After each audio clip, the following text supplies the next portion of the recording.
We're here. We're live.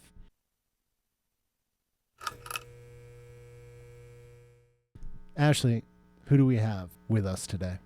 We're welcoming Jason Finder, and he's the executive director of Good Food Works, which has a number of initiatives, including salad days, and seems to have built a really interesting organization that is delivering food that's healthy, clean, and affordable here in New York City, but with plans to expand beyond, I believe. One day. So one of our interests here goes back to the first case study we did at Radical Systems, which was called Farm to School, centered around a chef who was previously in New York City, ran a place on the Lower East Side called Culture Fix, and moved down to Baltimore and was noticing the issues with his kids in the school system not being able to have healthy food within the schools. It's a big starting point for us just in terms of like how we started our work, and it was really cool to come across your organization and learn that you've been sort of prototyping that here in New York City as well. So I'd love for you to just take us through what was the first day when you realized that you had to start Good Food Works. Bring us back to that moment. Yeah, absolutely. Well, thank you for having me, first and foremost. Great to be here. So I was hired by an organization called the Doe Fund after I graduated from college, where I had studied environmental studies and political science. So I was coming out of school with an interest in sort of the food system as a lever point. It seemed like lots of global challenges that weren't trending in the most positive direction intersected very aggressively with the food system, and that food was really like a special place to be able to make an impact, both because everybody eats and it's fun and like food is great in so many ways, but also because the food system, particularly in the US, was failing so many people and so many communities and benefiting so few people. It seemed like a place that was sort of real potential for impact. And I think most people probably think about health and personal health and public health in terms of impact first when they think about food in the food system. And that's certainly something that we, central to our work, and it sounds like it's central to the work that you were speaking about in Baltimore, especially with kids. But it also touches so many other elements of the political economy, of the culture, workforce, which is a big piece of what we do, which I'll speak more about. Obviously sustainability, environment. It's just, it's such a big system. It touches everyone, and it just felt like there was a ton of potential there. So the original sort of genesis of the work was really being given an opportunity by a kind of entrepreneurial-minded organization. At that point, the Doe Fund, which primarily serves folks that are coming out of homelessness and incarceration, through a social enterprise model that provides transitional paid work and other kind of wraparound support services and housing. They had started in like the late 80s, early 90s. By the time I was hired in 2012, they were a much more established, more mature organization, but still founder-managed, founder-led, and therefore still had kind of an entrepreneurial mindset and a desire to invest in sort of new ideas and a willingness to take some risks.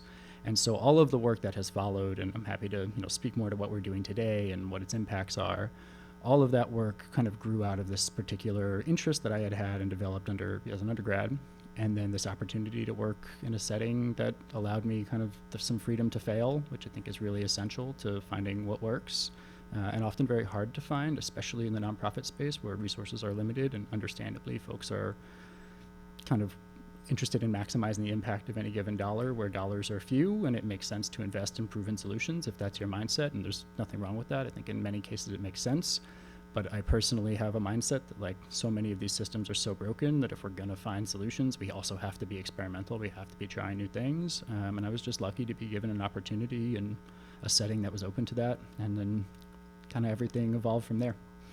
Wonderful. That exact ethos is important to us too.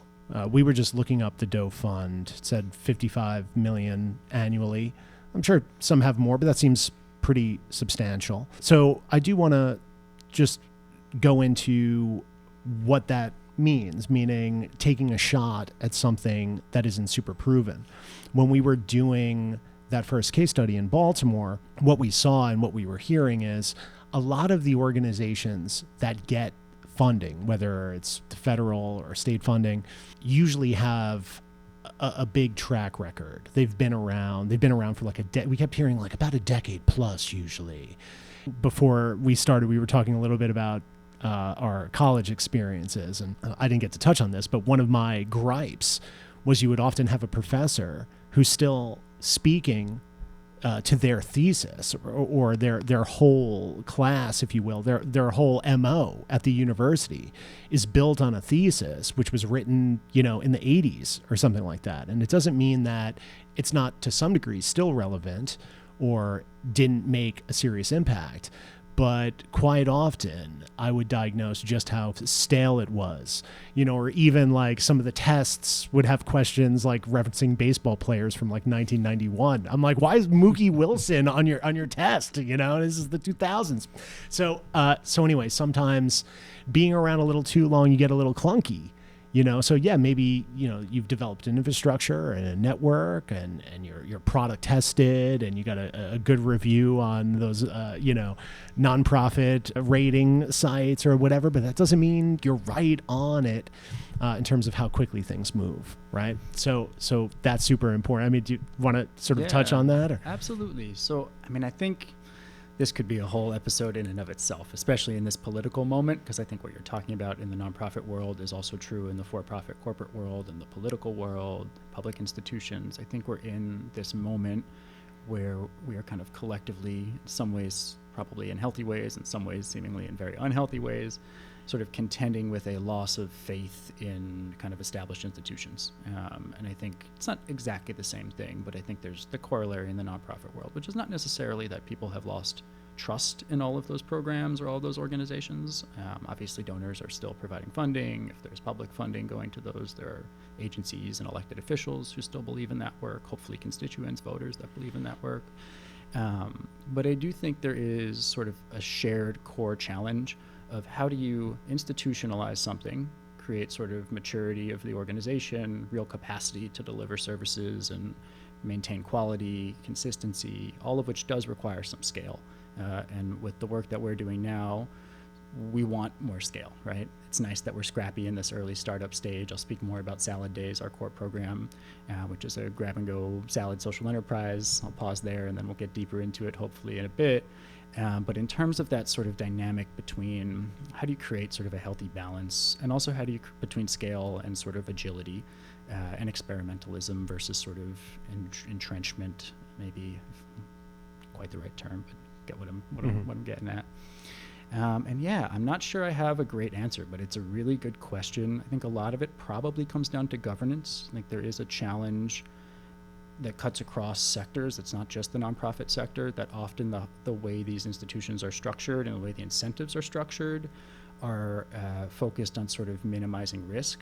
There's a lot of kind of the governing principle in many cases is like minimal liability and minimal risk, especially if you have a proven model. And again, there's nothing to say that it's bad to be investing in proven models, especially when there's good data to support them. I think it is, by and large, a wise investment in that sense, especially in the nonprofit world where those investments are creating public impact. But yeah, I just think there needs to be room for both. I think what you're talking about is, I'd say the core challenge in my mind is less that sort of established programs are operating to the detriment of newer programs. It's just a lack of support for the newer and more experimental programs and sort of structured support. There sometimes are very specific dollars available or resources available at very specific points in the life cycle of a new nonprofit or a new social enterprise, but there isn't sort of a clear structured path. And what there is not, which we're trying to sort of address with our model in a kind of creative, somewhat scrappy way, is there isn't the equivalent of venture capital. There isn't sort of a big pool of resources sitting there ready to invest in a bunch of experiments with the knowledge that most of them won't work, so that the ones that do work have this maximal impact. And when you're dealing with something like software, you have one unicorn and the returns on that financially are so strong that it essentially underwrites all of the failed investments. That's not going to happen in this kind of sector because you're not likely to generate huge financial returns. What you're looking at is sort of public good and public returns, public impact. And so it makes it harder to do. There's just not the clear financial incentive. So it's sort of, how do you creatively kind of build public support for being willing to take some risks. And some of that is political, right? There are classic examples of like Obama era investments in solar energy tech that didn't work out and became like a political nightmare for, a news cycle or two. And it was like, it's okay. Not everything is going to work. It's still really important to invest in experimental things if the returns can be really transformational to society or to vulnerable populations. So yeah, let me pause there. But I think that's really our core challenge. And what I think about more is sort of like, less so how do you reduce support for established work, and more how do you also introduce support for experimental work to kind of complement that. Yeah, no doubt. I mean, if you're doing great work in the nonprofit sector, of course, funds should still flow through.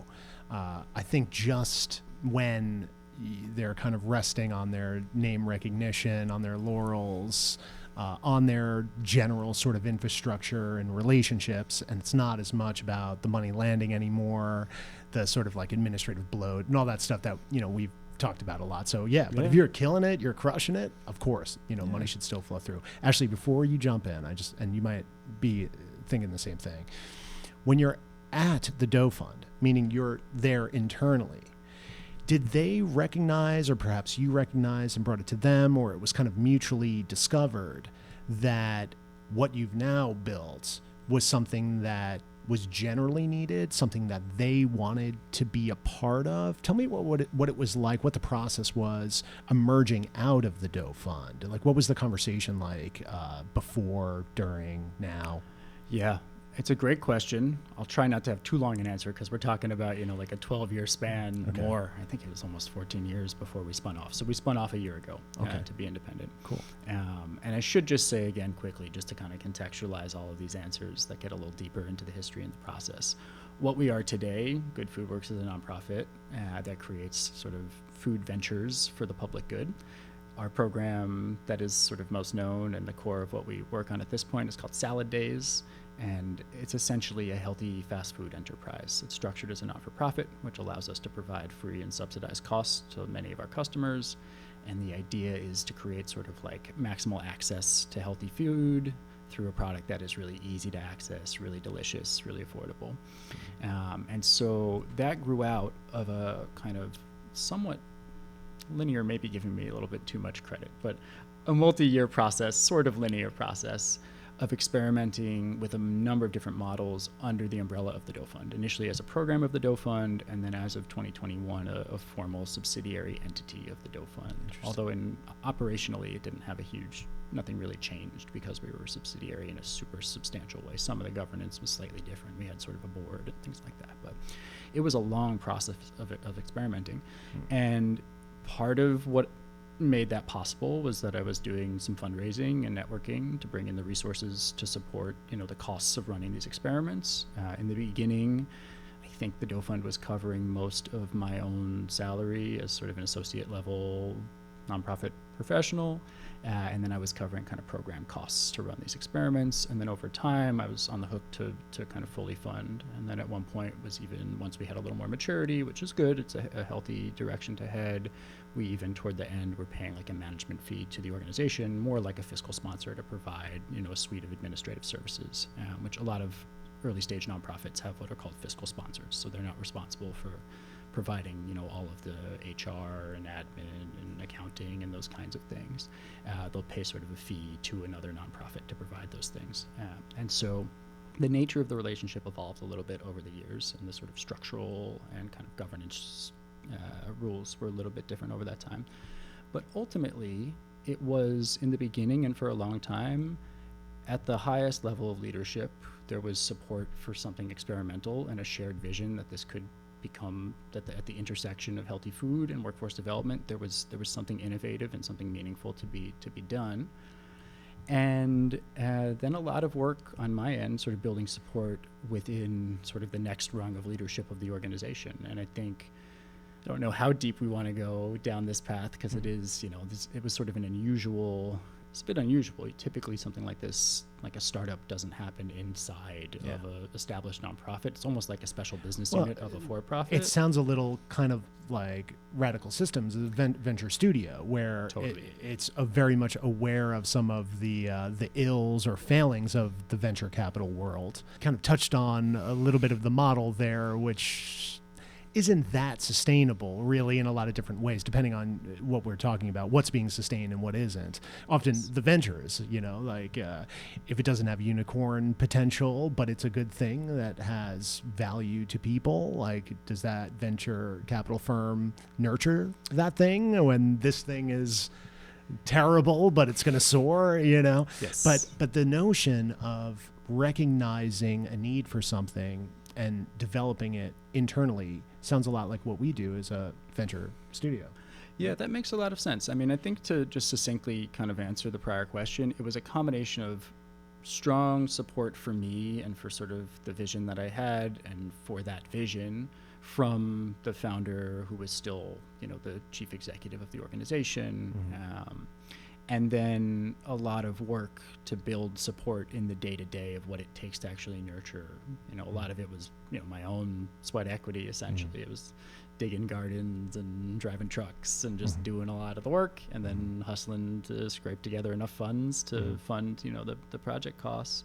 But also building relationships. Nonprofits are usually under-resourced, especially the administrative teams. And part of what it takes to do something like this is you need the support of the accounting department and the fleet manager and all of the other folks that are going to interface and on whose labor you're depending to make this stuff happen. And the vast majority of the work was vested in me or folks that I hired for these projects. But there was, other work that had to get done from people whose job was 99.9% something else. And so it, it's required relationship building and sort of to get folks to both believe in the vision and just to be friendly and kind of kill them with kindness a bit and to try to be patient and polite. I think it was, ultimately probably would not have happened and can't imagine it would have happened without support from the very top. It was still, hierarchical governance structure in that sense, and especially as a founder-led organization. George McDonald, the founder, and Harriet McDonald, the co-founder, they really, believed in what I was working on and were incredibly patient. I'm sure they would have preferred that it take 2 years to come across a model that I wanted to scale. In my mind, it was disciplined and methodical, but I can easily see it being frustrating and long-winded. We tried, 5 or 6 different pilots before we landed on the Salad Days model, and all of them did good things, but none of them checked all of the boxes we were trying to check, which was really strong workforce program with clear career path, meaningful contribution within the food system, fulfilling a real unmet need within the food system, and being not only impactful, but financially viable, financially scalable, operationally scalable. I was trying to sort of find a model that could really do something very effectively and very efficiently and could scale. And so even post spinoff, we're a little over a year after the spinoff now. We've had a lot of success, pretty perfect continuity with the program, learning curve, and lots of, groundwork happening on the admin side and building a new board. They've been wonderful. But we've made it, a lot of progress. But, we haven't tested the scalability much yet. We've scaled a little bit, but like the vision for this is that, you can be in any neighborhood in New York City, maybe one day beyond, and grab a Salad Day salad instead of whatever else you were going to have for that meal. And we're still not there. I have good reason to believe in terms of our modeling and our sort of actual lived experience with the program to date that it is scalable. But that's the piece that we haven't tested yet. But I'd say the efficacy piece is like, it's good. It's working. People really love the food. Cool. Yeah. Ashley, you got something top of mind? Yeah, in the nonprofit world, the conversation around scale is maybe something people are coming around to, but probably are a little resistant to. It's like a little more of like tech speak. It's how we talk here because we share a similar ideology that good solutions that are going to be scalable will also be financially sustainable, less reliant on grants over time, and that's good for a lot of different reasons, both in terms of the communities that it's serving, because these will continue to exist within those communities. It'll create other sort of ancillary opportunities. There's a lot of other like downstream and upstream benefits. Where did you start to arrive at the idea that scale was important? Was that something that like originally within the Doe Fund, were they receptive to that type of thinking, or was it something that you were bringing into the culture? Can you tell us a little about that? That's a great question. We're talking 2012 at this point. So To be totally honest, I'm not sure if I remember, but I do know we were aligned. I can't say it was that I came in as, a young, ambitious person with an entrepreneurial mindset, and I was like, I'm trying to build something that's going to be huge, or if it was that they were sort of like, we're a large established organization. If we're going to make this investment in you to try to, usher in this new program, this new social enterprise, it should be of a meaningful scale. I don't honestly know which, or maybe it was both, but there was definitely alignment. I don't, have to ask a psychologist for the, personally why I'm drawn to that. But yeah, I think I've been hearing, actually, interestingly, in the nonprofit space, in the prior, maybe like pre-COVID, kind of the pre-COVID decade, maybe even bleeding in a little over COVID, past COVID, I was hearing a lot about scale in terms of replicability. Sometimes the term scalability, but you hear a lot about replicability, and a lot of, especially I think larger funders, wanting to make sure that work they were investing in was replicable. I think part of that is the idea that there's only so much philanthropic capital that's distributed every year, and so if you want sort of a kind of outsized social return on your investment in some sense, if you're going to invest a certain number of dollars, it's nice to think like, I'm not only investing in the immediate impacts of what this program is actually doing out in the world, but also that's building a model that someone else can go do. And so there actually, I had seen a fair amount of emphasis on that. I'm actually seeing a little bit, I don't know how much this is the dominant conversation and how much it's sort of at the fringes at this point. I've been seeing some pushback on that, which I'm receptive to, is sort of small is beautiful idea. And just the idea of being kind of really rooted in a community, and sort of some of the benefits of not thinking about scale, but just thinking about sort of digging really deep in the place where you are. And I do think some of the success we've had to date with Salad Days is that it's like, we're small enough that I've been out at our pop-up markets for 5 years now, and like I know our customers in many cases by name, certainly faces, we chat, there's mutual trust. And I do wonder, as we scale, how scalable is that? And to what extent does growth undermine some of the magic of what we're seeing?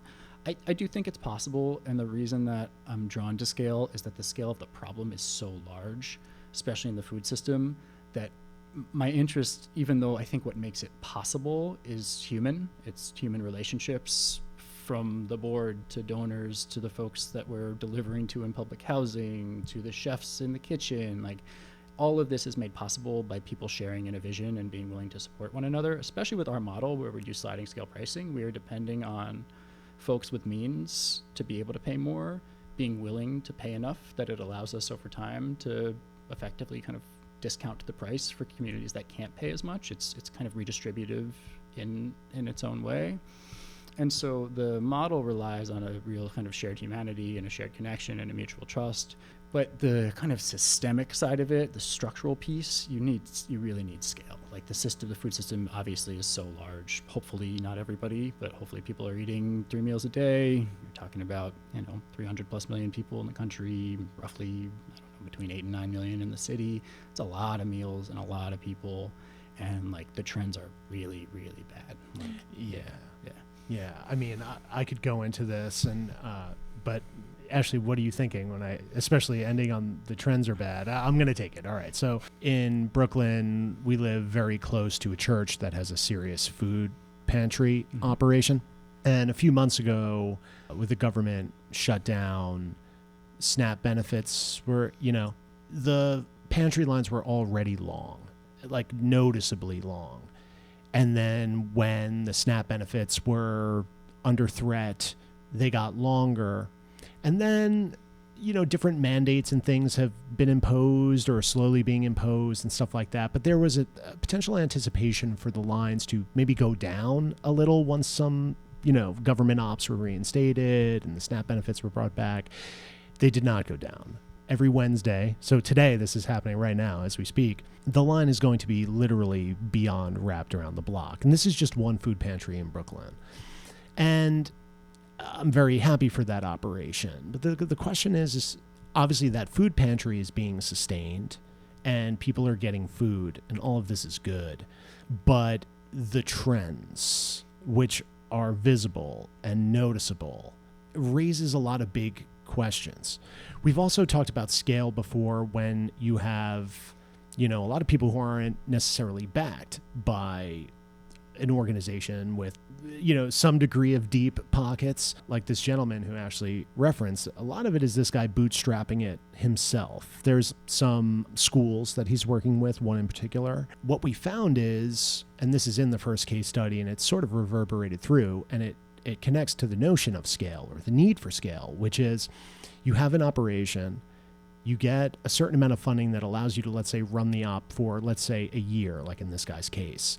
And you have one guy and he's trying to do the right thing about, who he's employing, which sometimes comes with challenges, mental health days, the list goes on, issues with transportation or just general work-life balance struggles. So you have this one gentleman who's bootstrapping and putting the op on his back, and he gets the funding, and before you know it, 6 months have gone by and he hasn't even had the opportunity to apply for another grant or find any fund. And before he knows it, the end of the year is rolling up and this guy's got no money to continue on into year 2 because it's really allowed him to, let's say, break even. However, he's run the numbers and says, well, if this thing scales to a certain degree, we can actually lower cost. So scale and cost have a direct correlation too, right? This is what we see. This can get really bad with some big organizations where their scale is gargantuan. That allows them to lower costs to such a degree that it kills any sort of surrounding competition. We saw this with Walmart. We're seeing with Amazon online. Mm-hmm. Just saying that outright. So scale can be good. Scale could be bad. There's a lot of issues with that. So I want to talk about these trends, though, right? Yeah. Because some real stuff when you walk out the door and you're seeing that thing get longer and longer. And a lot of great work at these food pantries, the sourcing of the food. Obviously, different countries, France in particular, has like legit legal mandates to make sure restaurants and supermarkets are not needlessly disposing with food, potential food waste, et cetera, et cetera. Mm-hmm. So I could go on, but I want to hear from your perspective when you mention trends. What are you seeing and where were you seeing it? And I would guess it's to some degree all over, certainly here in New York City. So tell us about that. Absolutely. So let me try. There was a lot in there in a good way. So let me try. All right, thank you. There's always a lot in there with me. I'm sorry. Aspects. That's part of this podcast. No, that's good. This is the kind of conversation I like. It's a lot to chew on. No. It's like a salad. Great. It's not like just a slice of pizza. That's it's right. like there's some olives, there's some this. Yes. Olives was my first thing. You need some balance. I had a salad today and there were olives, and I'm not the biggest olive guy, so when I get an olive, I'm like, oh, an olive. It is a shot of salt. Yeah, it's definitely, it'll hit. All right. So yeah, I'm going to try to pick it apart a little bit, and if I'm missing anything, please feel free to kind of prompt me again. But I will talk about the trends in a second, but I do want to touch on also just selfishly because it feels like I'm being seen with what you're saying, right? And I'm operating from a place of relative privilege, right? I had the luxury of starting Good Food Works with over a decade within an existing organization, which came with its own challenges. And the Doe Fund is kind of a misleading title. It's not a philanthropy. It's not a foundation. It's a direct service organization. So even though its budget is very large, it's not endowed. It's not distributing grants. It is like running expensive to run programs. So they were certainly supportive in lots of ways, provided lots of in-kind resources for a long time, didn't charge us for all of the administrative services. And covered, my first few years, I think covered, if I remember correctly, most, if not all, in some years of my salary. It was, startup nonprofit salary, so it wasn't an enormous amount of money, but for an organization that's got to break even every year and isn't, flush with cash all the time, it was definitely a meaningful investment and came at the expense. There's an opportunity cost there, right? Those are funds that could have gone to other program costs. So definitely, understand a bit about that. And also coming, from a upper middle class family where if this doesn't work out, and I'm 36 now, so I've been doing this a long time, but especially when I was 22, the relative risk is fairly low. The opportunity cost is high, coming out of the kind of background I had, an educational background, definitely gave up the opportunity to build wealth. And certainly the earlier you're putting away savings and investing in assets, it has a really meaningful impact on your sort of long-term financial position. So there's certainly sacrifice involved, but there's also a safety. And I think, safety, getting back to that earlier point about investments, sort of venture-like investments, but hopefully less extractive for early stage sort of social entrepreneurs, it's providing a safety net essentially. And so I had the luxury of some degree of a safety net, both from the Doe Fund and just knowing that like if I had to move home, there was a home to move to, and probably, I don't want to speak for her, but my mom would probably pay for my food if it was necessary if I was 25 and it hadn't worked out, right? Maybe not at 36, but I do want to sort of, acknowledge that it's important. And a lot of folks that are working deeper in community, that are from the communities being served, don't have that, or at least don't have it in the same way. And there's a spectrum, even within communities that are dealing with a lot of these struggles. There are folks that have more or less support. There's a pretty wide spectrum often, but that made this possible. I don't think I probably wouldn't have done it, and I probably couldn't have done it without that. That said, it's really hard. It's very, very hard. And yeah, to balance like the number of hats you have to wear is pretty wild. Like today I would delivered 60 salads to Marcy houses, 80 salads to Queensbridge houses, 10 salads to a nonprofit in the neighborhood that I live in, worked on some administrative stuff, did some work on the train, on a podcast, and gotta go do some board work. Wait, not another podcast than us. No. No, I would never. Yes. Don't double time us. Certainly not. I wouldn't think of it. Not one day at least. No, certainly not. So yeah, you got to wear a lot of hats, and a lot of my work at this stage, because we're small, is operational. And the great fortune that we found a wonderful executive chef. She's been with us for a number of years, and so she holds down the kitchen. I think the thing we do best is just like the quality of the product speaks for itself. It is a very, very high quality product, and that's a testament to her consistency, her expertise, her team. Let's pause there for a second, and I'm not going to lose the thread.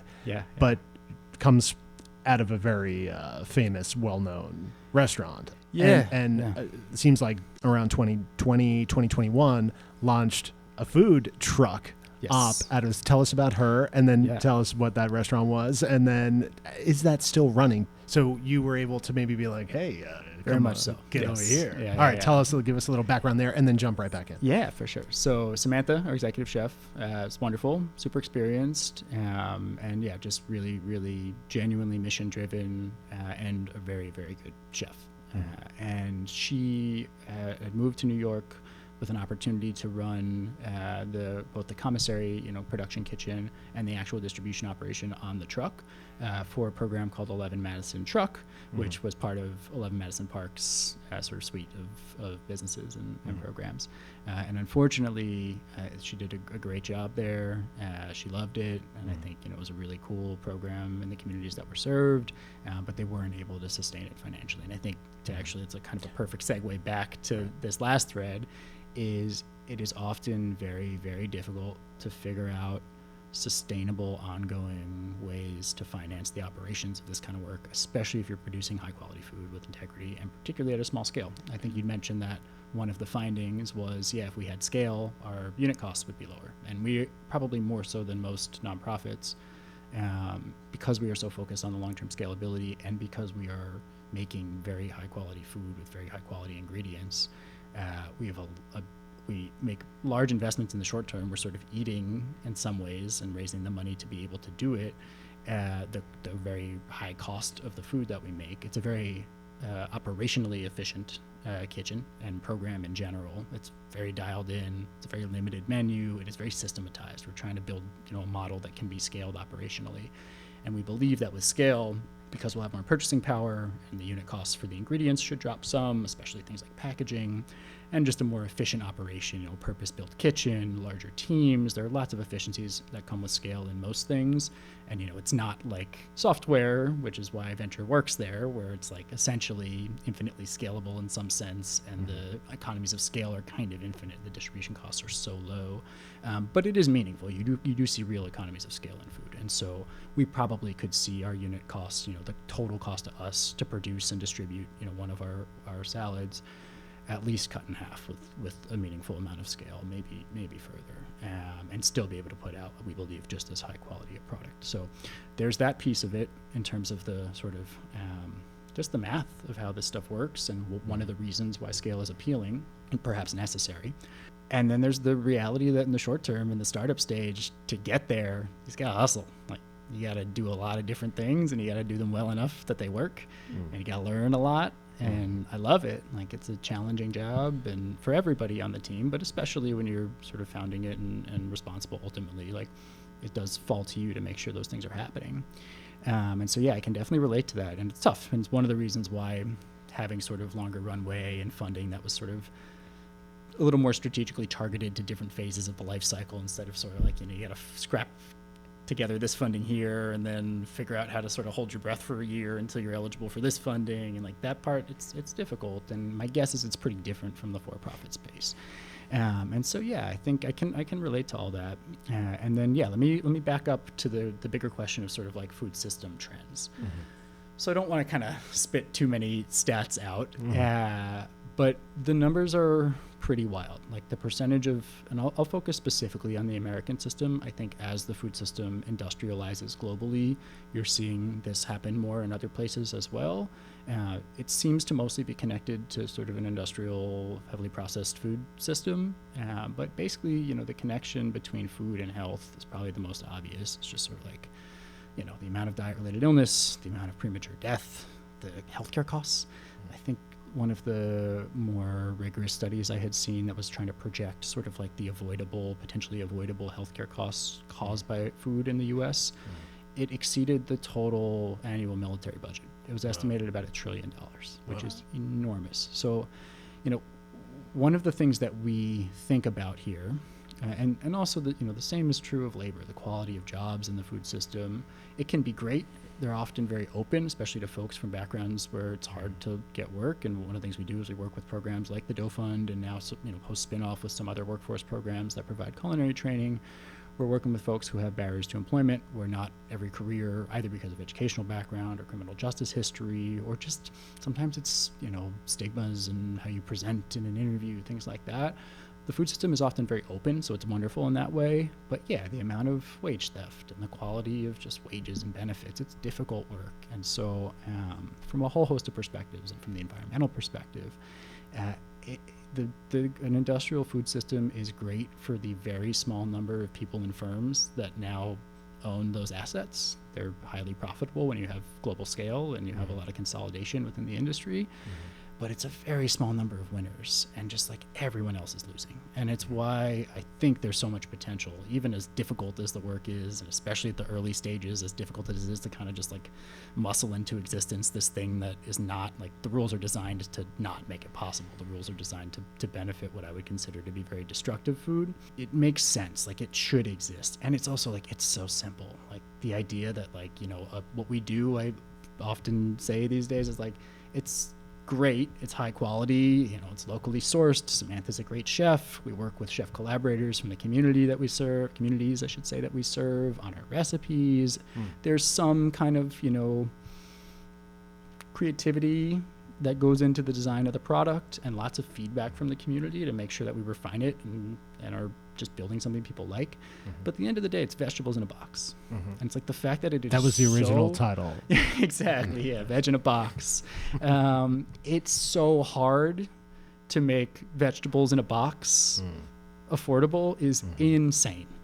And the public cost of it being that difficult is enormous, and the potential public benefit, if you make it accessible, is enormous. And the thing that I can say that I think is most unique about what we've done, and what I feel most proud of the team for having accomplished, is just the demonstration of demand. So as an example, we do a few different programs. So we do the deliveries in public housing. Those meals go out for free.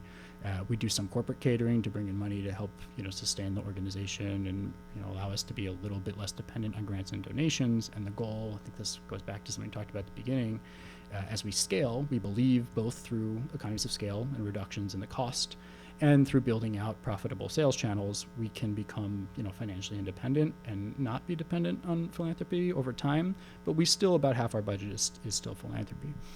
When you make something affordable, right? So we have our free programs, we have our sort of profitable programs, and then we have kind of what we started with, and in many ways I consider our bread and butter program, which is discounted meals. And it's trying to provide a direct alternative to fast food, equally convenient, price matched essentially, really tasty.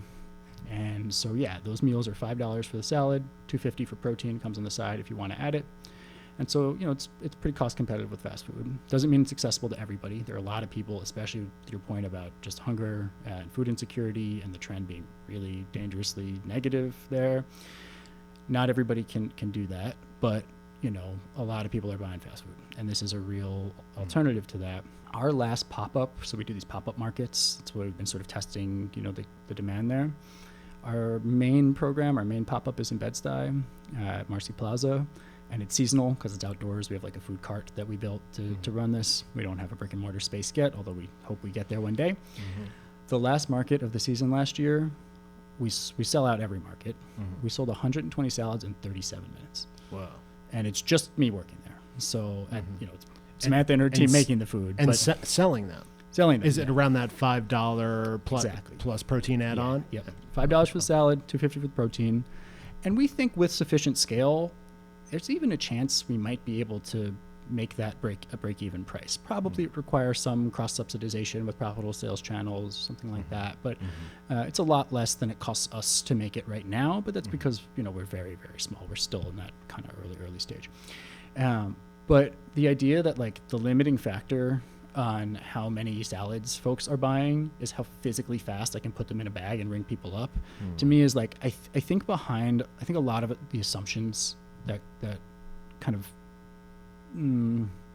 are a barrier. I don't think it gets spoken out loud all that much, but I think part of the barrier to just larger scale and more innovation around access to wholesome food in areas where diet-related illness is really common and where access to vegetables is not great. I think there's a lot of latent assumption that like people are eating what they want to eat, and that if you did that, it may just not be very popular.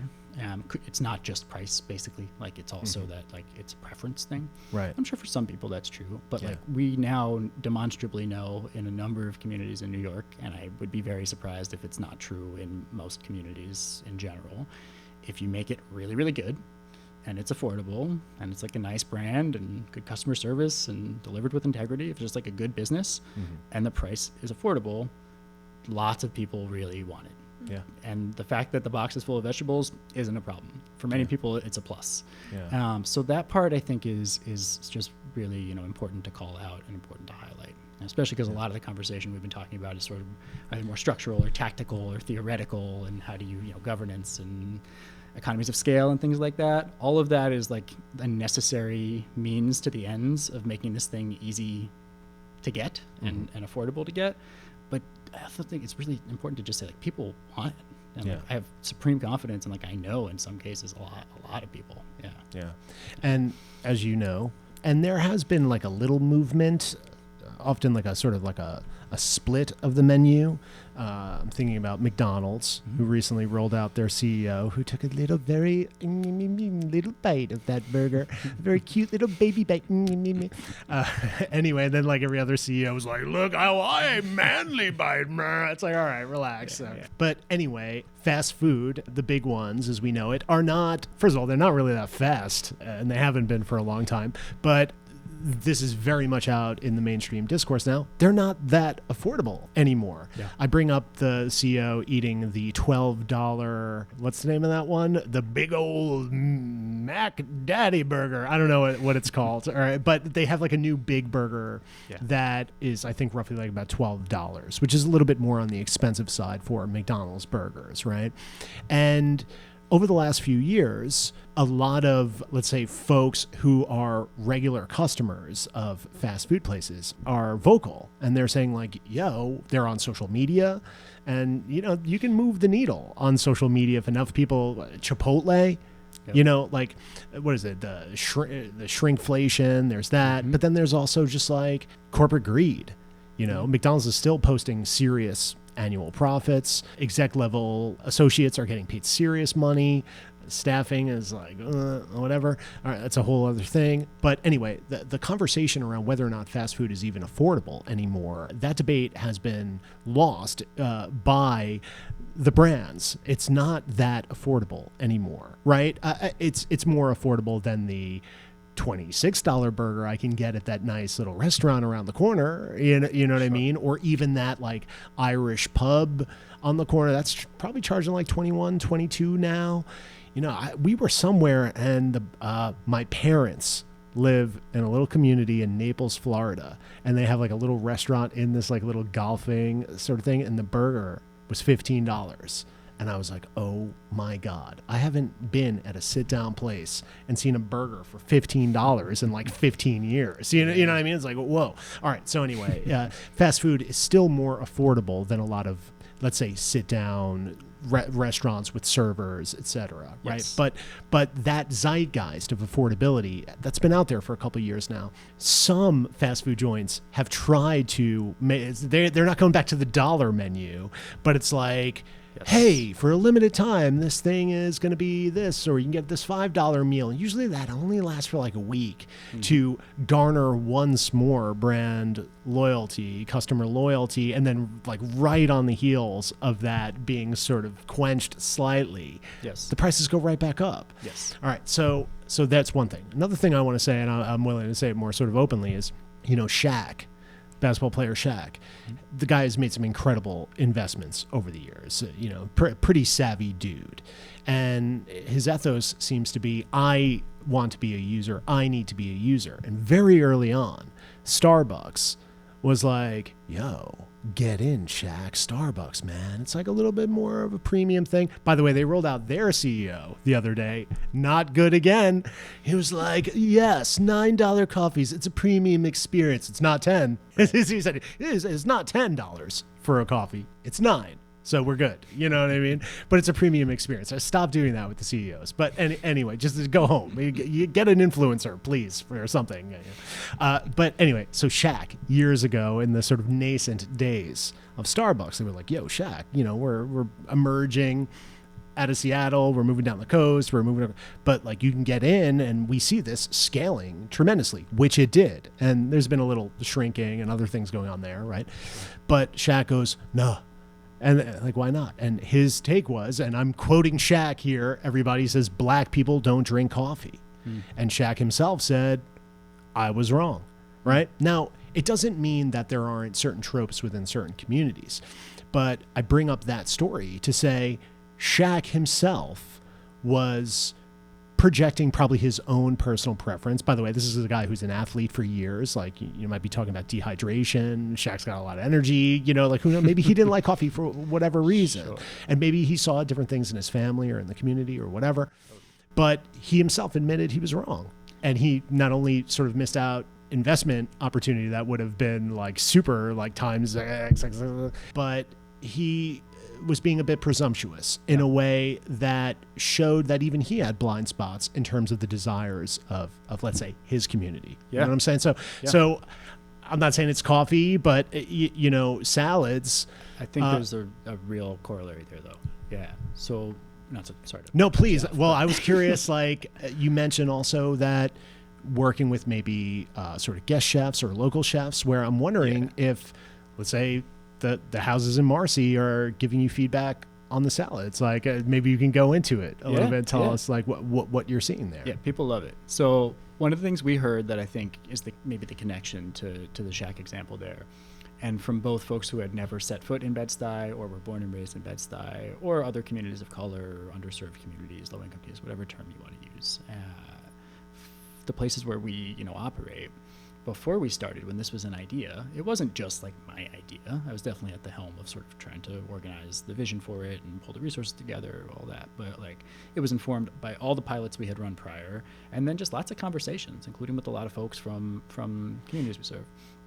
So I had reason to believe that there was something to it, but a lot of folks were like, oh, like, my people don't eat that, those people don't eat that, people won't eat that, and kind of like, good luck, kid. And in the original stages, and we're further along as an organization, but in terms of the business, like, functionally isn't all that further along in this.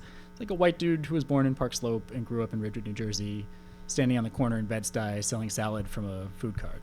And so like, good luck. Yeah. Right? And my perspective wasn't like, oh, I'm sure this is going to be a hit. I had like, more the structural, theoretical reasons from the tests we had done and the programs we had run. I was like, I think, this thing and this thing, this thing. But ultimately, I was like, well, it's not available, so you can't eat it. Let's make it available, and we'll find out if people want it. Like, it was really that simple. And it's not so simple to finance that, the heavy lifting required to actually make the food, and build the recipes, and build the cart, and push it out there.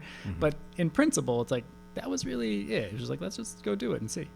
And I think that's, the ethos of kind of experimental entrepreneurial work in general. It's always, testing assumptions, validating assumptions, that kind of stuff.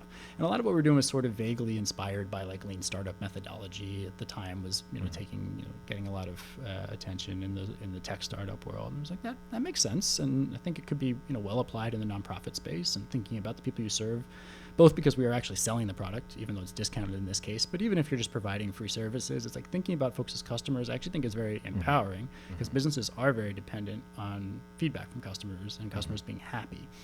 And so this idea of like kind of what biases and preconceptions people have about who does and doesn't do X or consume X, Y, Z, whatever.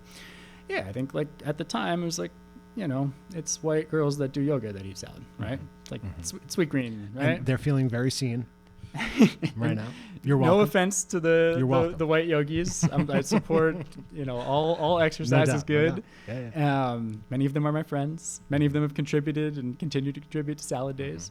But that was kind of the stereotype, and I think that kind of cut across, across cultures. It was like lots of communities felt that way. I don't think it was ever really true, but I also think like there's just a question of supply, and I think a lot of people confuse lack of the existence of something with lack of demand for it, especially like good basic things.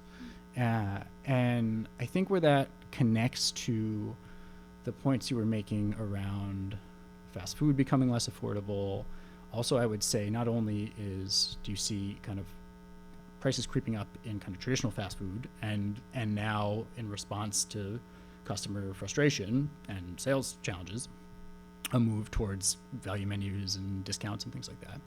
You also see a lot of stress amongst fast casual companies that were supposed to be sort of like the next tier of healthier but convenient food, kind of healthy fast food, not so dissimilar rather in mindset to what we're working on. A lot of those companies are struggling. Their unit sales are dropping, in part because like even folks that are making, a healthy 6-figure salary, A, in certain markets are feeling stressed financially too. And B, even if they have the means to, kind of just don't feel that good about paying $20 for like a bowl of whatever that like people who don't seem that happy to be there put together. Nothing against those folks. It's probably because they're not great jobs in many circumstances. But the experience of it, like, it doesn't feel good. And one of the things that we sort of talk about a lot, and that like the kind of emotional side that I think is a healthy balance to the more theoretical stuff that we think about and are working on, it's just like food is really fundamental. And it should feel good. And like the fact that so many meals for so many people don't feel good, it's like you don't feel good about supporting the company that made it. You don't feel good about how the staff is being treated. You don't feel good about the environmental impact, about what it means for your macros and your health the next day. You don't feel good digesting it. It's like food doesn't feel good so often, and we have all of the economic and technological ability in this country that food could feel good for everybody every single meal. There's a certain amount of decision making and discipline at the individual level that's part of it, but it's mostly a supply issue. It's just like if better food was more broadly available and it was affordable, most people would feel a lot better about most of the meals that they eat and their choices. And some of it does have to do with some pretty entrenched infusion of money into the rules of the game. Like it's a very permeable system to corporate money, and there is corporate greed. I would say, even less so about sort of squeezing margins and things, but just more so about the influence of lobbying and other kinds of kind of moneyed influence within the decision-making infrastructure in the government. There's a reason why like a lot of bad food gets a lot of subsidy and good food doesn't really get much support, and it's getting worse currently. But yeah, like at the end of the day, it's like there is a lot of consensus. Even the politics of it are kind of fascinating. It's like it's pretty broadly agreed by most people that the food system's really bad, and that like more vegetable, higher quality food, better support for like smaller farms that are growing food the right way. Like most people are on board with that. Building it is not easy, and building the sort of political consensus to get there. But we think we have a model that kind of can work within even what we could consider sort of the stacked rules of the current system, and still, it's a narrow window, but can still kind of make it work by being scrappy and thoughtful and kind of bringing people together and meeting people where they're at. So yeah, there's a lot in there.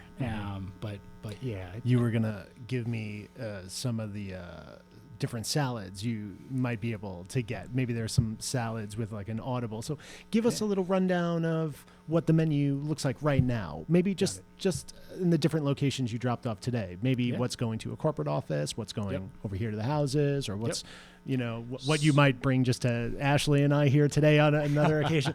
But tell us what these salads look like right now. You're going to need to be in an easier to park neighborhood to get those salads. You're I right, came this on the is rough. subway, not the refrigerated van, but we'll get you a salad soon. All right. And you said you're based in Brooklyn? Yes. All right, maybe we'll do a home delivery. We'll make an exception. Oh. But yeah, the menu rotates seasonally. So it's locally sourced. The structure of the salads for now is pretty systematized. It's a bed of lettuce. It's the same lettuce that we can source year round. It's greenhouse grown. Mm-hmm. Almost everything else we do is outdoor. Mm-hmm. And so it's the same bed of lettuce. We only have 3 varieties. Mm-hmm. And the dressing and what we call special ingredient in each salad stays the same. So with season to season. So with everything that we're doing, I should back up for a second, both sort of the business model and the product model, the goal is to be kind of a happy medium between like fully industrial fast food and to sort of learn from some of the efficiencies of that model. There are some things that they do that do allow you to actually reduce the cost of the meal, and affordability is really key to our focus. So like we want to learn from some of that, but to infuse it with the values of sort of localism. And I think on the other end of the spectrum is, you're homesteading, you're growing everything for yourself, which is beautiful and romantic, and people do it, and it's incredible, but it's just not realistic in the short term, or maybe ever for most people, especially in a dense urban area. So we're trying to kind of be this happy medium between the two. And so the way that we achieve that is greenhouse lettuce allows us to source year-round locally. It's a grow operation in Massachusetts, and they do really high-quality stuff. We choose a fairly neutral lettuce so that it can appeal to a broad number of people and a broad diversity of tastes. And for now, we serve the same exact product to all different sales channels. So it's only the price that changes. It's really, really high quality across the board. Okay. We keep it really simple. It's only 3 varieties. And so we worked with 3 different chefs years ago at the onset of the program to come up with sort of the recipes, especially the dressing was really they led on. And, we worked with them a bit to make sure that it was locally sourceable. I kind of want to guess the dressing. Yeah, let's do it. I'm going to guess, and Ashley's going to guess. They're I'm sorry to interrupt your path, so it might be hard. I'm thinking. So we got 3. I'm thinking. I'm thinking. All right, I'll do 1. I'm going to throw 1 out, and it's like, everybody's like, no, of course. But I'm thinking like the real like flagship dressing is like a slightly creamy Italian. It's like a little bit like of a balsamic. It's got like a little salt and pepper kind of energy. So it's like, it's not a creamy Italian. It's a slightly creamy balsamic, like a little bit of a vinegar base and just like a little bit of like a salt and pepper. There might be some little umami component that I'm missing, but that's my one I'm putting up there. It's like a slightly creamy balsamic. Okay, that's number 1. Number 2? I'm going to guess something like a green goddess like type dressing. Interesting. So we have, I would say, elements of both of those infused in some of them, but neither of them is one of the 3. We are, for the first time, I haven't publicly mentioned this, I think, to anybody but Samantha yet. All right. We'll see if it happens, but we are working on developing sort of seasonal versions of some classic salads that will have maybe a green goddess, a Caesar. She made an incredible Caesar, so I think we will at least experiment with it and see what people think. But what we kind of went to market with, or went out with initially, were pretty like non-traditional. They're not so far afield from dressings people might have had, but we decided rather than trying to do sort of like better sourced versions of things people would be familiar with, we tried to sort of infuse the recipes with kind of like familiar flavors by partnering with chefs that sort of had cuisines that were rooted in a particular tradition. Nothing too on the nose. It's not like this is this salad and this is this salad, but it kind of naturally was infused with some of those influences. But they're all like a little bit, you wouldn't see really any of them anywhere else. So they're kind of a bespoke dressings. They're original creations. So one is a guava lime vinaigrette. So it's like a sweeter, kind of somewhat more viscous, thicker vinaigrette. It's really good. So all of them are like a pretty good balance between sweet and savory. That's definitely on the sweeter side. We have another sweeter vinaigrette that's what we call a Persian pomegranate that has like pomegranate molasses and white balsamic vinegar. And so the first chef is sort of vaguely rooted in Puerto Rican cuisine, more tropical. The Persian pomegranate obviously is a chef of Persian descent. It's really, really good, big, bold flavors, sweet, acidic, sort of sweet and sour. It's delicious, probably the most hate it or love it of them, but the people who love it. And interestingly, well, let me finish first and then I'll back up. And then the third, also super, super popular, is a creamy dill dressing. So it's almost in the vein of like a ranch or something like that, but all natural. It's like a dairy-based dressing. And so, yeah, we have certainly vinaigrettes. We definitely have some more savory stuff. But they're kind of their own elevated. I wasn't really where I needed to be with all the details I already had. And I was like, I got to get it. I will say, it elevated. One of the things that I've learned more and more is like, and I'm speaking to myself here, not by any means to y'all, is just like shut up and give people a salad. It's like I could spend all day waxing poetic about the theory behind the vision and the history and all the hard work that it takes. And like ultimately, like, no one really cares. Have a salad. Salad's I really think that stuff's good, interesting, right? but maybe That's true. I hope there are plenty of people that do care. The thing that speaks most succinctly to what we do, and it's just different. It's like both for-profit and nonprofit operations don't have by design the ability to be that laser focused or to have made the choices to be that laser focused on doing one thing really, really well. And we have for many years now, like that's what we do. And so we've had a lot of time to really refine it. And we've decided to be willing to cover the cost of something that's not inexpensive to produce so that it's really, really good. And so, it's simple. It's not, it's not rocket science, but it's a very, very high quality product. And then to finish just the structure of the salad. So you have your lettuce. But hold on, you didn't tell us. You said, are you sourcing 3 different, or from this one provider, is it 3 different kinds of lettuce? No. It's just lettuce. one lettuce. Yeah. Tell us what the lettuce is. It's just like kind of a simple, sweet, kind of neutral, kind of like super green, or more on the sort of. Okay. It's not too earthy, not too spicy. It's very neutral. We design it to be a pretty neutral base. Okay. So it's definitely not hitting those, like some people that love arugula are gonna not get like that spice. But we have so much flavor. They're very like flavorful dressings, and because we're sourcing local vegetables they're super fresh, have a ton of flavor, we wanted the lettuce to be kind of like the platform, and to be a sort of broadly to kind of balance the other flavors, or sort of allow the other flavors to sort of be in the forefront as much as possible. And so you have that bed of lettuce. It's the same across all 3. You have the 3 dressings that obviously are different across the 3. You have 3 seasonal vegetables in each, and that's what changes a bit season to season. So are we about to change? We or? Just changed. Tell us what it was and what it is with veggies. Oof, this is a good pop quiz. Let me see if I can do this. I'll have to give you some examples in general. I don't know if I can do every single one off the top of the head in every salad, but we're kind of moving like through the root vegetables. So definitely coming out of the winter. Winter's obviously the hardest in this climate. It's very heavy on sweet potatoes, and we do in the spring we actually have a non-sweet potato, just a regular potato. It's really, really good, and not something I would have guessed would be good in a salad, which goes in the salad that has the creamy dill dressing. And that salad also we do a lot of in-house preservation, so we can use like storage crops and then do preservation to be able to source locally but use it year-round. So that salad has pickled red onions in the spring. It has the special ingredient on it is dried cranberry. So we have 3 seasonal ingredients, and then we have a special ingredient each. So dried cranberry that goes with the creamy dill dressing, so kind of balances the sweet and savory. Toasted pumpkin seeds, pepitas, that goes with the guava lime dressing, which gives it like a nice savory balance to the sweet dressing, kind of the inverse. And then with the Persian pomegranate dressing, there's feta cheese. So it's a really nice, like sweet and salty, and some sour from the sort of acidic element of the dressing. So it's really, really good. And then I would say the key ingredients that probably do the most to sort of provide flavor in each. With the Persian pomegranate dressing, we have pickled beets, and that because it's preserved, we don't have to rotate it seasonally. We can keep it local and not have to change. It's really the stuff that's like roasted or raw that's going to change a bit. So like we've got broccoli in some seasons, and tomatoes are only going to be the summer in the Persian one. So we're really able to kind of just like. There's only so many options, right? Okay. Especially with the way that the food system has developed, and kind of as it's industrialized, and as there's just less supply of like really high quality locally grown food, especially at the mid scale, the kind of boutique, really small scale farms that are mostly selling to high end restaurants or CSAs or to the farmers market and higher income communities.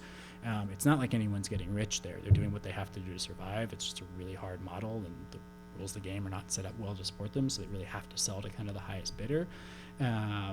they make amazing food, but it's really expensive. And so there's that kind of middle scale where there's a lot of, there's still some great operations, but there's not, that much. And also just the limits of the seasons, of like, it is what it is. You're in the Northeast and you kind of work with what you got, but we found a way to do it that really works. And it was one of the big question marks would like in that kind of happy medium between kind of industrial fast food and kind of more boutique farm to table. Would people be cool with the vegetables changing every 3 months? We weren't sure. Like we thought we might get pushback, and people seem pretty into it, which is exciting. I wasn't sure how that would go, and and I think you were asking about sort of feedback across the board, which is really cool.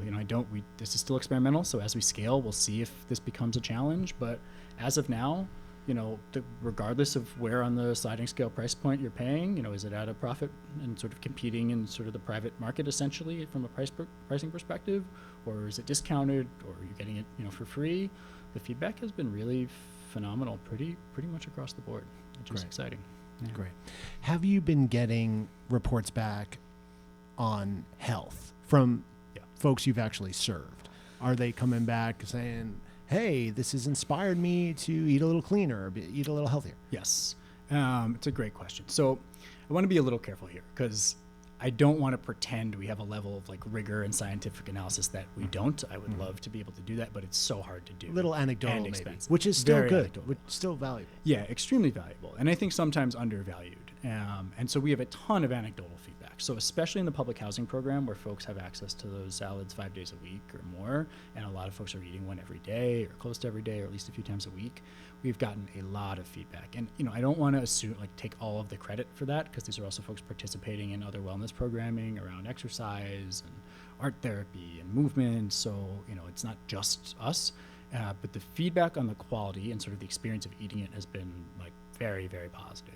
And a lot of anecdotal feedback about just digestion, just how it feels to eat it. The idea of it should feel good, food should feel good. What it feels like a half an hour after you ate it, really positive, but also over time, because we've been doing that program now for well over a year, feedback on weight loss, on energy levels, on just how you feel has been pretty incredible. A lot of stories that are really inspiring. With our pop-up markets, it's a little tougher because those are once a week for now. We're not yet at a place where we have the ability to be there every day, and those are still seasonal. But certainly, and a lot of people that are coming to us are working on their health. One of the reasons they're coming to us is that they are actively focused on weight loss or focused on blood pressure or in the gym, and they're doing this this other thing in their life, and they want something to complement that.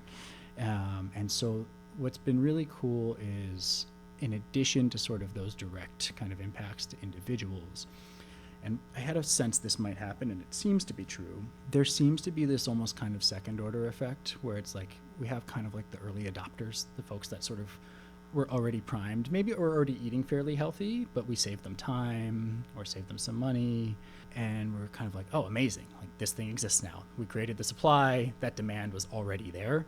But then we're seeing that once you have that community, especially if there are sort of trusted folks there that have networks of their own and are telling people about it, then I think we start actually building demand. So I think, my assumption was there was probably more demand for what we were doing than many people assumed that was already there in kind of latent demand that was just not being met. But I also believe that once you create that supply and people start to see that it's good and other people like it and it gets sort of validation, then you're sort of building demand as well. And so we've seen a lot of that. We see we have not invested $1 into marketing, and it's only word of mouth, and the line is long now. And it's because folks tell their friends, tell their family. A lot of people come and buy 10 or 15 at a time and take them back to colleagues that they work with, a lot of teachers, Department of Ed staff. For their family, they'll get some. And they, the shelf life is about 3 days. Probably stretch it to 4 if you want to. Some people stretch it further and say it's fine. I wouldn't recommend it, but power to them, it's their choice. But yeah, they're designed to be able to, you can grab them, you can put them in the fridge, you can eat one today, one tomorrow. And so people will do that and kind of spread the word, and it's been really cool. And then the last thing I'll say is, this touches on one of the questions, is we've also seen some really interesting feedback. We did some kind of more in-depth one-on-one interviews with some of our customers. We do a lot surveying, but we wanted to get a little deeper.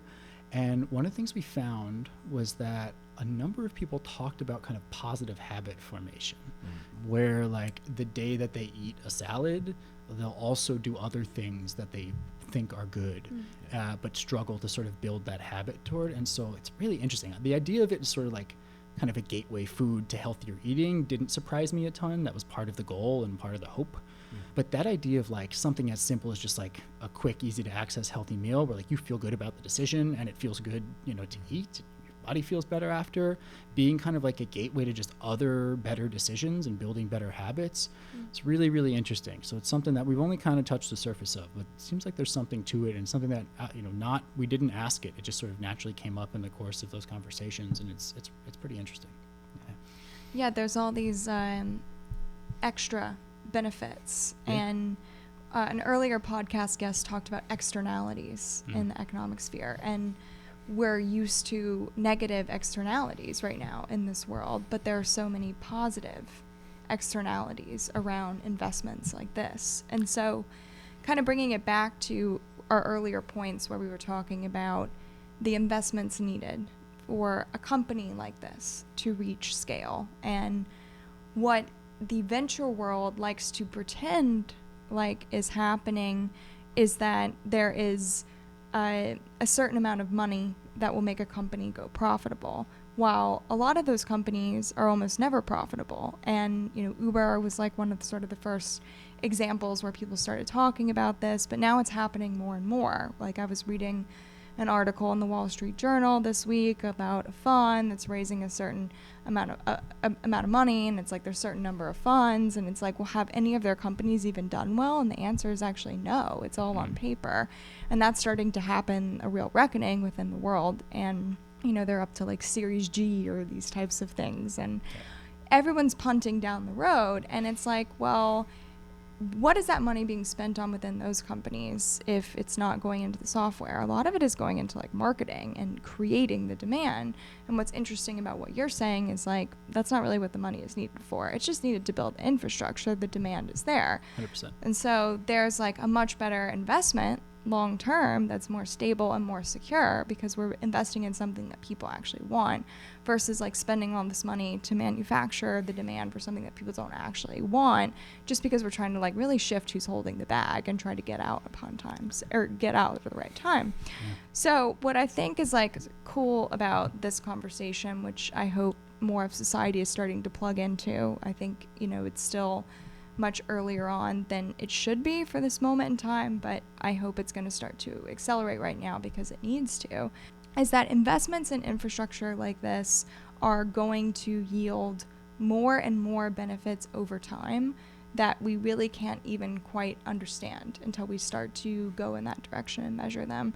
So from like the sort of radical systems perspective, our hope is that we can get to a point where we're starting to like bridge the gap between people who want to fund and people who have ideas that are like at that point of scale, but also how do you design the right structure so that when that investment happens, the founder, the team, or the mission doesn't have to like compromise to meet the investor demands, because that's often been sort of an issue in the past. So within that structure, let's say that there was someone out there that was like, I really believe in like the mission around scaling this infrastructure. If they were like, I'll give you sort of $1 million, and it's going to be patient capital, it's going to be like, you know, it's not about them getting that return. They obviously don't want the money to go to waste, but they're interested in however that's going to be deployed. What would you do with that right now? Would you focus on New York City? Would you focus on an in-person space? Would you do a few different operations? Like, have you thought about what that might look like if it was like that's what was happening tomorrow? Yeah, great question. Agree with all of it. I will say, I think the challenge with the externality piece is that to address externalities, you're either depending on sort of like the goodwill of individuals to make investments or give gifts that don't have a financial return, or where the risk-reward ratio is much less favorable than a more traditional private investment, or how it really should be approached as government, right? Like, you should be taxing things that have negative externalities and subsidizing things that have positive externalities, because the government, in theory, is sort of the entity that is an expression of the will of the public. When you get into sort of the time span, it's even more complicated, right? If it's future externalities, it's like, well, are people in the present going to price in, the long-term environmental negative impact and be willing to pay taxes that are going to help future generations? It gets complicated, and our system probably, I shouldn't say that. I will eat my words. I hope not. But I was going to say couldn't be further, but it is at least not in a good spot in terms of the ability of certainly the future, but even the general public to be pricing in externalities through the government. In part because, it just hasn't happened for various reasons, sort of institutional reasons, and in part because there's just a lot of special interest money defining the rules of the game now, and they're not going to let that happen because it would mean that their activities would be taxed and competitors' activities would be subsidized. So I think what it means is you then, given that that's the system, need to be really creative if you want to build something that can compete and can be sustainable within the existing rules of the game. And then you hope that, you've got other good people working within government to try to, whether it's elected officials or kind of competing interest groups that have, more of a public mission, to try to address some of those sort of systemic challenges, because it makes it very hard. It means it's a narrow window, but I do believe it's possible. So to get to the more specific question of what we would do, if you're comfortable with my changing the prompt a little bit and making it more of a blank check than specifically $1 million. Nice. It doesn't have to be infinite money, but just because I haven't, I don't want to.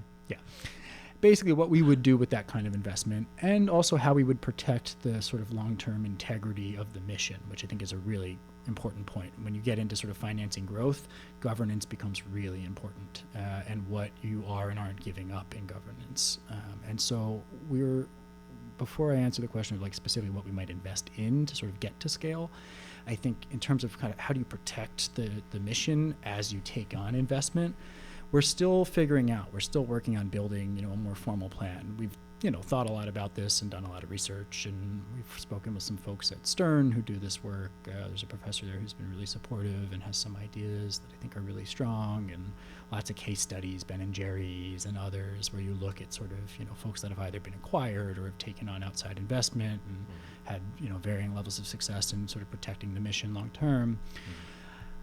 One possible route, and I say this not as like we know this is the plan, but the kinds of things we might consider is you could have a nonprofit create a for-profit subsidiary that could take 49% equity from outside investors and be the majority shareholder, and therefore sort of control the board in perpetuity. And also, even from like just a tax law perspective, the majority, the 51% of those returns have to go back to the nonprofit in furtherance of its mission. So there are, different people have different perspectives on it gets complicated. There's a lot of legal questions and financial questions and tax questions that come into play, but we think it's possible, and we definitely think this is work that people should be figuring this out, and there's just not that much experimentation in this space.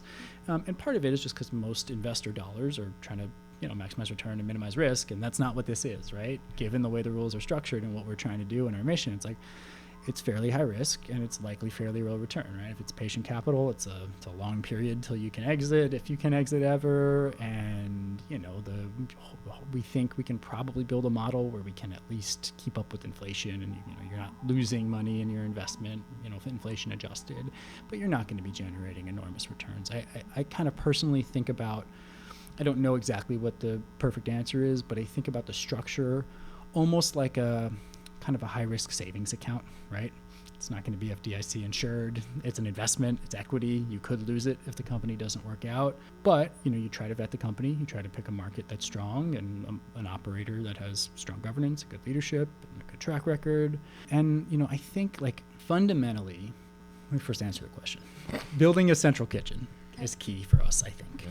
Some people have different perspectives on this, but I think the only way to get to the unit costs that allow us to keep the product both very high quality and very affordable and not compromise on kind of the integrity of the values that we have is a very systematized, very efficient operation. And I think that probably happens in a large facility that's producing, a lot of meals. I think that's where you get the economies of scale.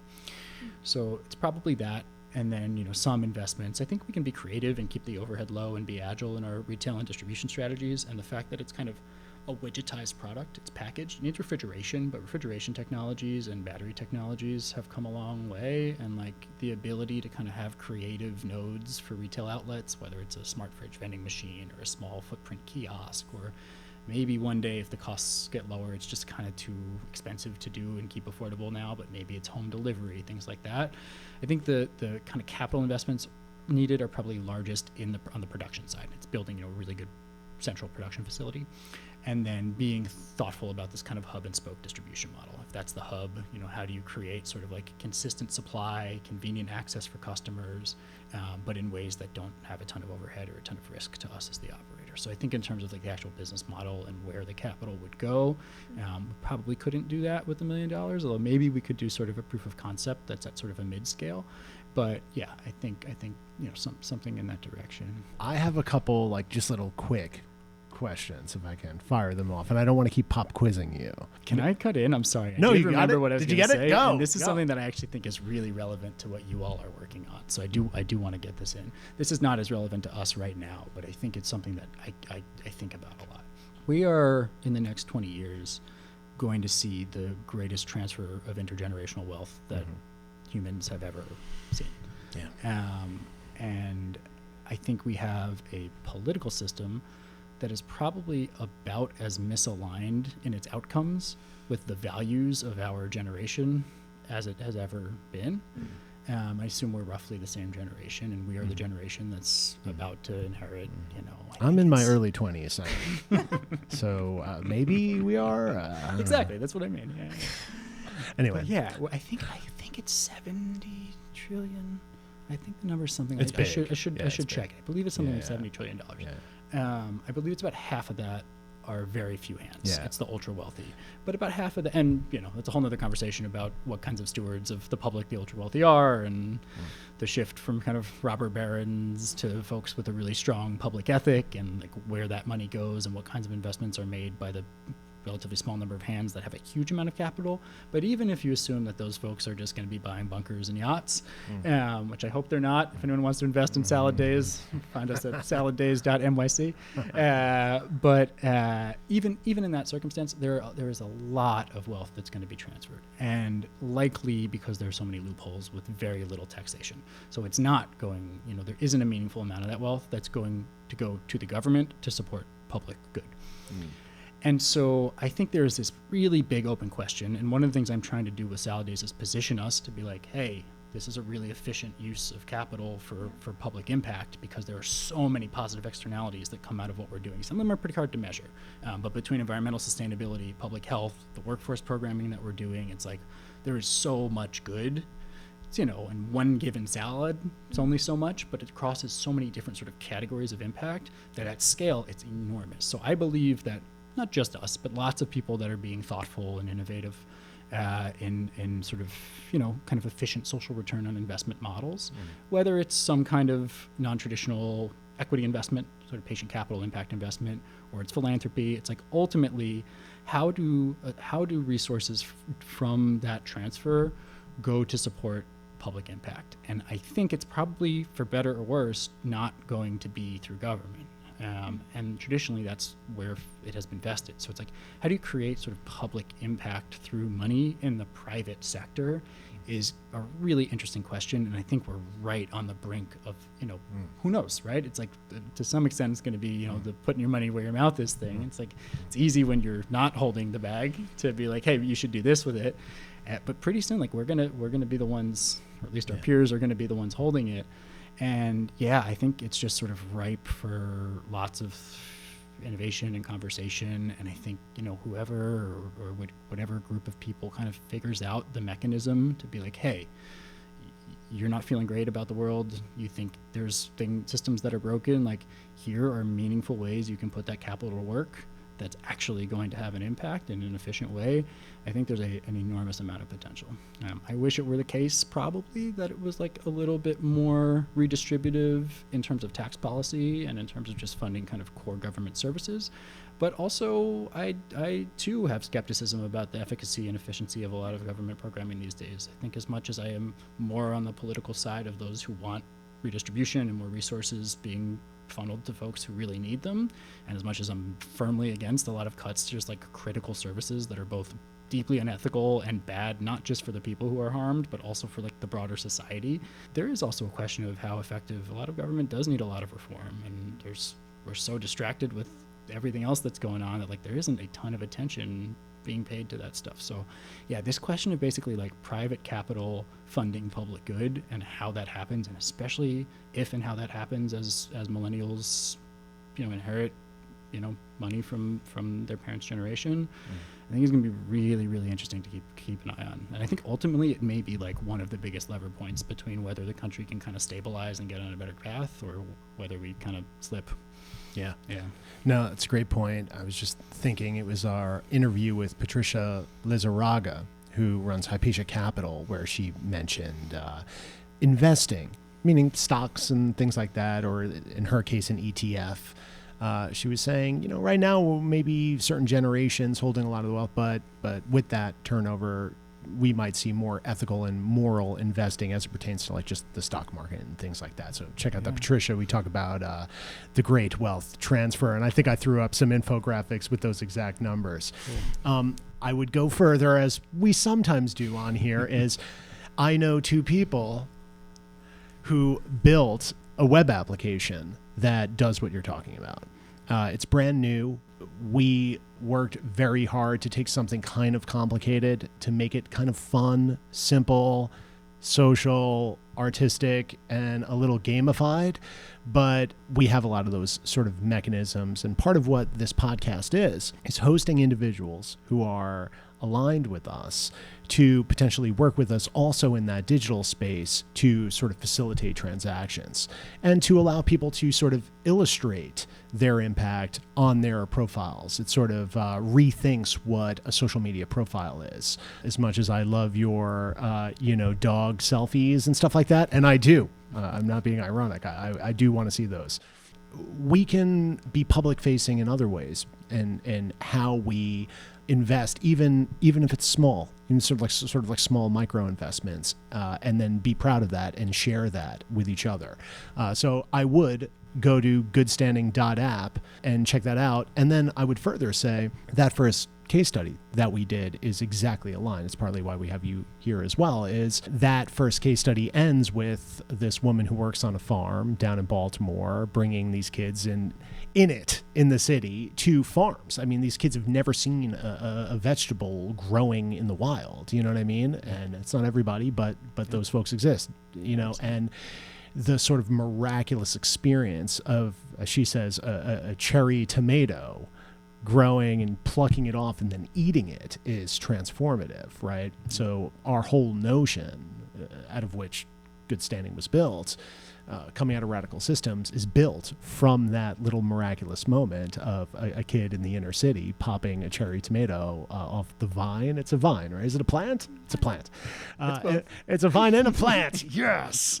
So anyway, we're all aligned. So we should talk a little bit more about Good Standing and what our functionality is. And it's still early for us too, and we're trying to get the word out as well. And we see a lot there. And we're also having a lot of big things coming up IRL in terms of those spaces. One of our first investment theses at Radical Systems was the commissary, like Radical Systems with two eyes. We have commissary with two eyes. And that's also built somewhat out of that first case study with this gentleman, Ari Stern, who we talk about, who has a company called Dinner Fix, where he's got this little commissary in Baltimore. And he's like, man, if I really had this. Also, Mr. Beast, had his Beast Burgers that failed with those sort of mobile kitchens. And there was a part of him that seemed like he was upset about a drop off in quality. So there were a lot of realities there. And I look at that guy who has a connection to some of these like huge Uber whales, and even him, he's got some capital to throw around. And it's like, well, the Beast Burger mobile sort of ghost kitchen didn't work, but it's like maybe something like this is a better look, bro. I don't know. So there's that. All right. Then I have one more. Can I do like a Socratic? Can I throw a pop quiz at you? Please. All right. Do you know, and I honestly only recently just discovered this myself. Do you know the origin of salad days, the term? So my understanding, I think Shakespearean originally in origin. Yes. Yeah. Antony and Cleopatra, which is sort of like the adult Romeo and Juliet, as I was told in college. And it's Cleopatra waxing on about her green days, her earlier salad days when she was young and sort of in love and all this kind of stuff. That's interesting. Also, back in like 2013 or something, I interviewed Mac DeMarco in Interview Magazine, who had a great album. It's maybe his best album, Salad Days. I agree. Yeah. And then in me digging around with Salad Days, it's sort of long ancient history. Gen Z is eating a lot of salads, so they might not be the market force in terms of financials, but they're eating a lot of salads and they're posting photos about their salads and they're doing a lot of that. So Gen Z's out there getting their salad days on too. Absolutely. Thankfully, I have nothing else to add during this. All right. Ashley, do you have some closing thoughts? Do you have any more questions? Yeah, no, I don't have more questions. I definitely have more things to discuss in terms of things that we're working on and just kind of your current stage, and would love to do some sort of pop-up things where people can come and interact with salad days in person. Awesome. And in particular, kind of experiment with the model around who's paying and who's subsidizing, how to make that fun and cool and engaging as like a community. So that's definitely where my head was going here, but I'd love to follow up. And I really appreciated how this discussion is so tangible, but also so big in terms of what we're talking about in terms of impact. So thank you for being here. Thank you for having me. Do you have socials or anything you want to shout out, or?